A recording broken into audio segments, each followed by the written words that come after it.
Good morning. Great, thank you. It's such a pleasure for us to be here with you today. And we want to start by just saying thank you. Thank you all for your prayers while we were away and for cards and all the thoughts that you sent our way. We appreciate so much the support that we got from this church in particular, and we thank you for that.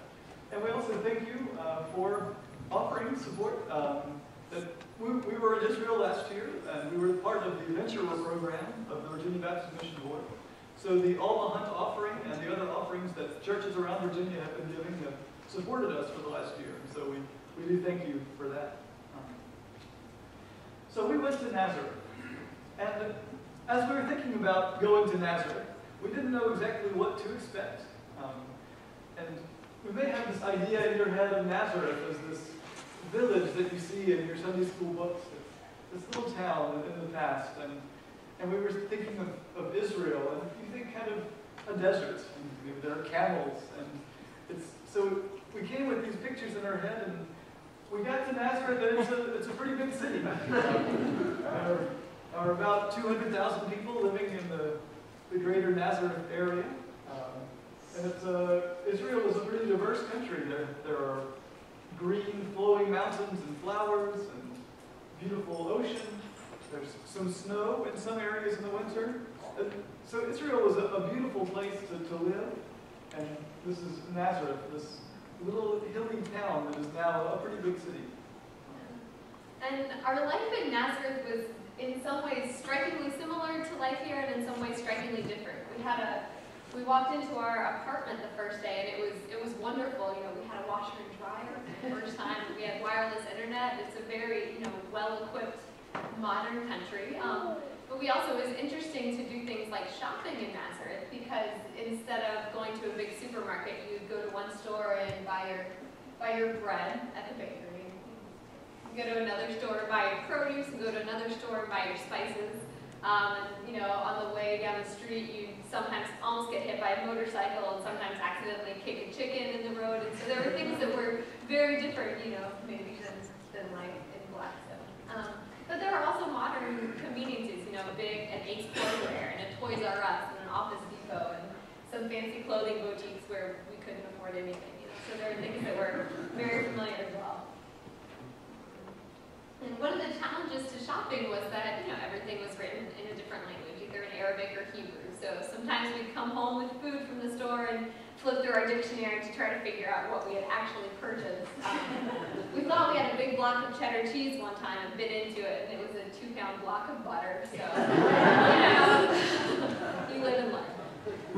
But we did enjoy learning Arabic while we were there. While Israel the primary language is Hebrew, we were in Nazareth. Everyone in Nazareth is Arab and speaks Arabic, and so we took Arabic lessons while we were there and enjoyed seeing Arabic in kind of everyday places where we used to say English, like refrigerator magnets in Arabic, rearranged to make little poems, or in a first grade classroom they have the letter cards in Arabic that every first grade classroom has here. So it was neat to experience language in a lot of different ways. And so just to kind of figure out who's living in Israel, one of the big things we learned is about the diversity of who lives in Israel. About 3/4 of the people are Jewish, which is what we generally think about with Israel, but about 20% are Arabs, who were living in Israel before this modern state of Israel was created and still live there. Nazareth is the largest Arab city, and so the people in Nazareth speak Arabic. They are Arabs. And of the Arabs, about 90% are Muslims, and about 10% are Christians. And so most of the Christians in Israel are Arab Christians. Most of them are either Eastern Orthodox or Roman Catholic, and about 7% are Protestants, are Baptists, Methodists. And so the Baptist community in Israel that we're part of, this Arab Baptist group, is very small. There are about 5,000 to 10,000 of these evangelicals, the Baptists, and a few other groups. So it's a very small group of people that we're there working with. But that's the main work we were doing was in that Arab Christian community. We worked with this Nazareth seminary, the seminary there that trains local Arab Christian leaders to be pastors, and to be church leaders, and in lots of different roles. We enjoy enjoyed working with this small seminary and helping with the work that they do there. So that was great. The work that we didn't go to fill a particular job because it's such a small scale and the ministry is changing every year. And so we kind of did whatever was needed. And a lot of what we did was working one-on-one with students teaching English, because that's a need for a lot of students who want to continue and get higher degrees. And so both of us taught one-on-one English classes. And we also helped students with their essays, because these students spoke Arabic at home and they were also fluent in Hebrew, and so English was their third language. And if they were in an English program, think of reading a lot of theological books and organizing an essay and doing the research. And so we helped kind of in that process and editing the grammar to help them with that. One of our students was named Ziad, and he was a real inspiration to work with, because he was very dedicated. He already had his master's degree in special education, and he was a special ed teacher in Nazareth. He was getting his theological degree as well. And when he wrote papers, he had a fairly significant challenge because he was blind, and theological books aren't available in English or Arabic in Braille typically. And so we would sit and read with him, read chapters of books, and he would essentially dictate an essay to us. It was amazing working with him. Will did some teaching. He taught a few classes. He taught a class of tour guides, because in Israel the tour guides are well versed in Israeli history and the history of the region, but many of their tour groups are Christian tour groups. And the Jewish state of Israel, in their courses, they don't really focus on Christian history and the life and teachings of Jesus and the places in the New Testament that Christians want to hear about. And so we'll help them get their New Testament feet so that they would be more efficient tour guides. We also updated their library from a paper and pencil system to a barcoded digitalized system, and did a lot of kind of administrative things like writing the newsletters and fundraising and things like that. And I guess there was also a small population of southern Sudanese refugees that were living in Israel, and many of them were kind of affiliated with the seminary and taking classes. The one student on the left over here at home, he has since gone back to South Sudan. He hadn't been back in 15 years, but he's starting a church in his home village in South Sudan. So it was neat to work with that population as well. Oh, and our church was wonderful. We have gone from wonderful church family to wonderful church family. But the church in Nazareth, the worship services were in Arabic. Unfortunately, they had a little headphone with an English translation of the sermon, so people like us could follow along. And the fellowship at the church was just wonderful. It's a very vibrant community, because as opposed to here, where you could kind of be Baptist by accident almost in Virginia, there's a Baptist church on every corner. In Nazareth, if you're going to be involved in a church, it's a decision, because when most of the people are Jewish or Muslim or non-active Christians, it's a very excited community to be at church. And there were picnics and potlucks, and all of the women complimented each other's food and exchanged recipes, and it's a very familiar kind of Baptist feel in the church. Yeah. But there are also challenges to Israel and to the Christian church in Israel. As you know, Israel is a pretty diverse place now. There are lots of religions there. Judaism is a big part of Israel, of course.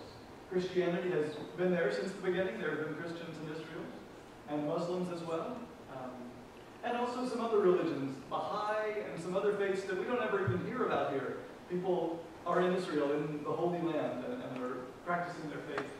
And so sometimes there is conflict between those different groups, because the religious groups are also political groups, and there is a lot of conflict. You can see here a wall between the two areas of Israel. There's, I guess, the largest part of Israel is mostly Jewish, and there's a separate part, the West Bank and Gaza, that are Palestine. And we don't really have time to talk about all the details of that right now, but there is sort of ongoing conflict about who should control which areas of the country, who should live where, and who should control each part. And so we get to see some of that challenge up close. But the people we were with were the Arabs, but in Israel.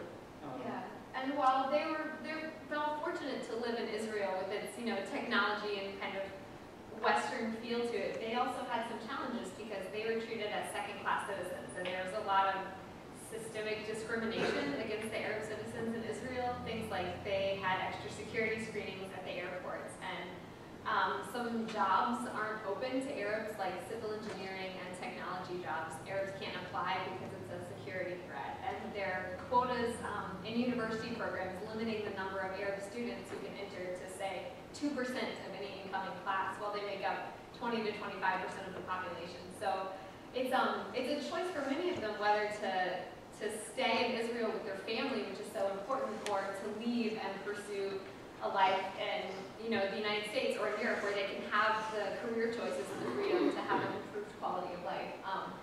And that's a reality of life for Arabs in Israel, but as you can see, it doesn't define them.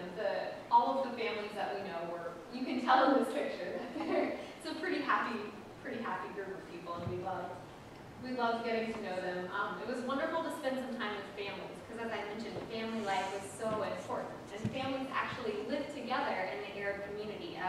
Parents will build a one-story house, and then their children, when they get married and have their own families, will build another one-story house directly upstairs, right on top of them. And so families, you can see all of these buildings are kind of 2- and 3-story, boxes, and that's because families all live together in the same building. And it was really neat to be a part of that culture where family is so important. And the food was fabulous. It was wonderful. Lots of traditions, lots of family gatherings revolved around food. One of the most incredible things we did was we made Easter cookies. At Easter, women get together and they make Easter cookies, and I was thinking it would be, kind of decorating Christmas cookies like this tradition. But no, we got together and for 8 hours we made 25 pounds of these cookies that are dough on the outside and gates in the middle, and they're all decorated meticulously with these little tweezers.